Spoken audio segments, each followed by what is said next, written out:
In this exercise tutorial, I'm going to be taking you through how to do a full-on side plank and also how to add in hip abduction at the same time. So I've done a couple of videos on side planks and hip abduction. This would be one of the hardest variations that you can do. So if you look at this and you're thinking, I can't do that, just look at my hip abduction exercises and you'll find side plank regressions of this exercise. Now, firstly, what I want you to do is I want you to lay on your side and you're going to stack your feet on top of each other. Secondly, we're going to make sure that the elbow is directly underneath the shoulder. So we don't want that elbow too far away when we start the exercise. Now, finally, we want to make sure when we're looking down the body, we're seeing a straight line. We don't want to see the hips too far back or too far forwards. That's going to impact the exercise.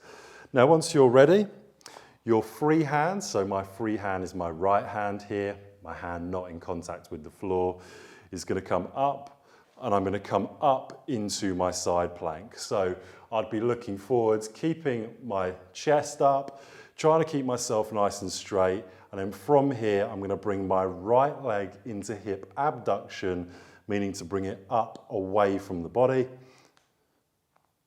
and back down. So I'm going to do repetitions and back down. I'm trying to keep my legs as straight as possible, so there's no knee bend here. I'm trying to really lock those knees out, coming directly up, not allowing my foot to travel too far forwards or too far back. Of course, when you've done that, you can do exactly the same on the other side. And if you do have a glute that is stronger than the other, I'd always start off with the weaker glute first when you do this exercise, then the stronger glute. But ultimately, all it is coming into your side plank position, then bringing one leg up towards the ceiling, making sure the foot is completely straight when you're doing that. And of course, making sure that the foot doesn't come too far back or forwards, keeping a nice straight line as you come up. You'd repeat the same amount of reps and sets on both sides, and that's how you do a side plank with hip abduction.